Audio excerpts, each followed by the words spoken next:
जादुई फूल का पेड़। सीता अपनी मौसी लक्ष्मी और उसकी बेटी अदिति के साथ रहती थी। उसकी मौसी बहुत अच्छी औरत थी, लेकिन उसकी बेटी बहुत ही बदतमीज थी। वो सीता को बिल्कुल पसंद नहीं करती थी। वैसे तो लक्ष्मी सीता को प्यार करती थी, लेकिन वो कभी कभी सीता को उसके मन का करने से रोक देती थी। सीता देखने में बहुत सांवली थी, लेकिन दिल की बहुत साफ थी। उसकी मौसी की बेटी सीता को नीचा दिखाती रहती थी। एक दिन गलती से सीता से कांच का प्लेट टूटकर जमीन पर गिर जाता है। वो झाड़ू लेने अंदर जाती है, तब अदिति आती है। वो जमीन पर देखकर नहीं चल रही थी, जिसकी वजह से उसके पैरों में कांच चुभ जाता है। किसने यहाँ पर कांच गिरा रखा है? मम्मी! इसी तरह अदिति की आवाज सुनकर सीता चली आती है। मम्मी कहाँ है? मौसी अभी अपनी सहेली के घर गई है। तभी सीता अदिति के पैरों से खून निकलता हुआ देखती है। आपके पैरों में कांच चुभ गया है क्या? मैं तो झाड़ू लेने गई थी ताकि सफाई कर दूं। मुझे पता है तूने ये जानबूझकर किया है। मैं तुझे पसंद नहीं करती हूँ, इसलिए तूने मेरे से दुश्मनी निकाली है। एक बार मेरा पैर ठीक होने दे, इसके बाद तेरी खबर मैं लेती हूँ। मैं रुई और पट्टी लेकर आती हूँ। कोई जरूरत नहीं, मैं खुद कर लूंगी। इसके बाद अदिति अपने कमरे में चली जाती है। थोड़ी देर बाद माँ आती है। मम्मी, आज आपकी चहेती काली कलोटी ने मेरे से दुश्मनी निकाली है। इसने जानबूझकर कांच फैला रखा था, जो मेरे पैरों में चुभ गया है। जानबूझकर कौन कांच गिराता है? तू खुद देखकर नहीं चल रही थी, तभी तुझे कांच चुभ गया।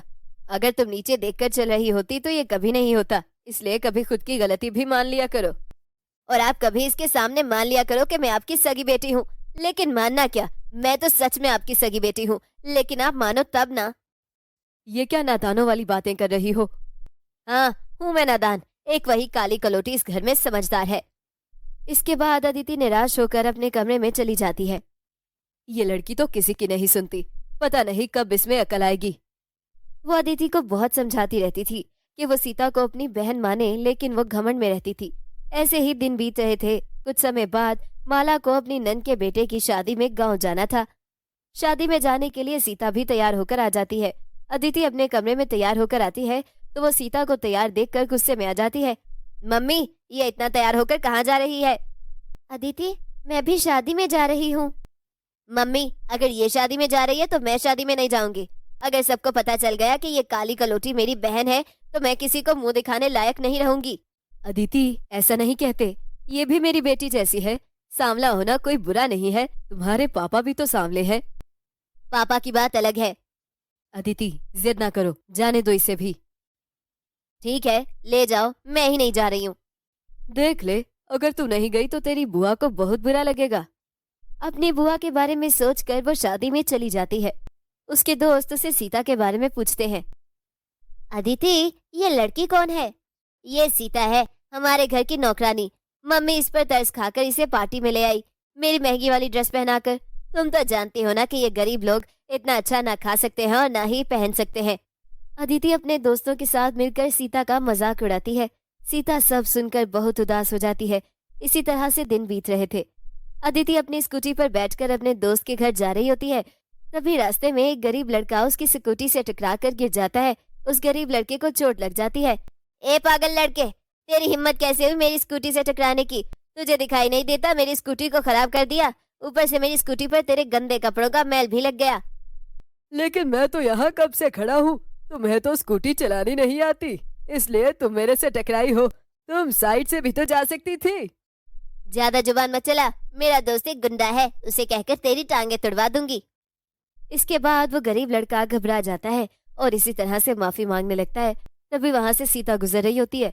सीता उस लड़के के पैरों से खून निकलता हुआ देखकर उसके पास जाती है। अरे, तुम्हें तो काफी चोट लगी है, चलो मैं तुम्हें अस्पताल ले चलती हूँ। नहीं दीदी, इतनी ज्यादा भी नहीं लगी।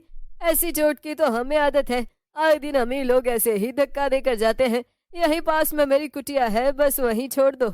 घर में मेरी एक बहुत छोटी बहन है, मुझे उसके लिए थोड़ा सा चावल मिल गया था। मैं अपनी बहन को वही खिला दूंगा और खुद भूखे सो जाऊंगा। इसके बाद सीता उस लड़के को उसकी कुटिया तक छोड़ देती है। उस लड़के के घर की हालत को देखकर सीता को बहुत दुख होता है। सीता की आंखों से आंसू निकल आते हैं। वह बाहर आकर जोर जोर से रोने लगती है।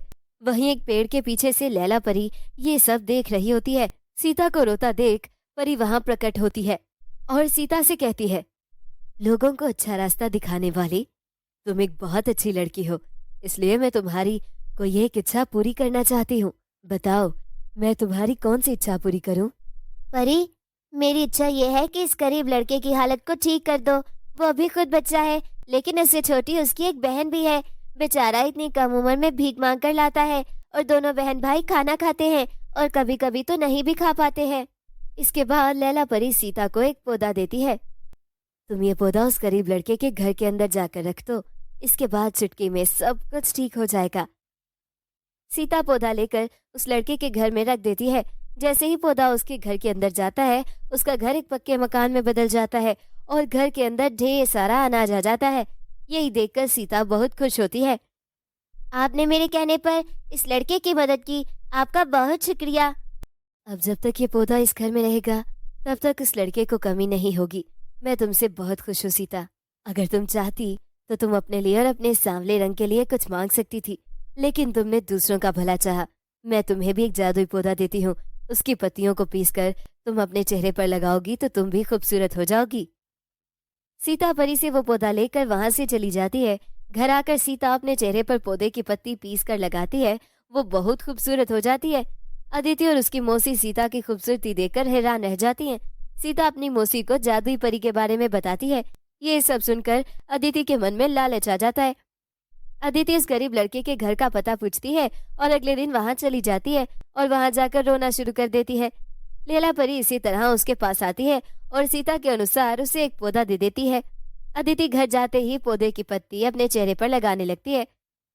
अब मैं इतनी खूबसूरत हो जाऊंगी कि इस गांव में तो क्या, आसपास के किसी भी गांव में मेरी खूबसूरती के टक्कर का कोई नहीं होगा। मेरे सामने आने से पहले डरेंगी लड़कियां। थोड़ी देर बाद इसी तरह अपना चेहरा देखती है। अदिति बहुत काली हो गई थी।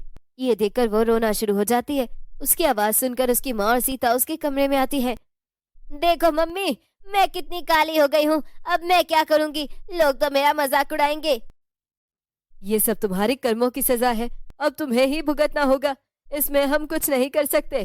तुमने सीता की देखा देखी करने की कोशिश की, लेकिन तुम ये भूल गई कि तुम्हारा दिल सीता के दिल की तरह साफ नहीं है। ये बोलकर उसकी माँ वहां से चली जाती है। वो सीता के सामने रोने लगती है। मेरी बहन, तुम ही कुछ करो, मैं ऐसे नहीं रह पाऊंगी। मैंने न जाने कितने लोगों का मजाक बनाया है। अगर किसी ने मेरा मजाक बनाया तो मैं मर जाऊंगी। मैं इस चेहरे के साथ नहीं रहूंगी। इससे अच्छा तो मैं मर जाऊं। ये कैसी बातें कर रही हो तुम? अगर तुम काली हो गई तो तुम अपनी जान ले लोगी क्या? दुनिया में कितने सारे काले लोग रहते हैं। और फिर सीता परी के दिए पौधे से अदिति को ठीक कर देती है और वो सब हंसी खुशी रहने लगते हैं। तो बच्चों, कैसी लगी आपको ये कहानी? अगर कहानी पसंद आई हो तो वीडियो को लाइक कर दें और कमेंट बॉक्स में अपना फीडबैक लाजमी दें। अगर आप मजीद इस तरह की कहानियां सुनना चाहते हैं तो चैनल को सब्सक्राइब कर लें। मिलते हैं अगली कहानी के साथ। तब तक आप अपना ख्याल रखिएगा। बाय बाय दोस्तों।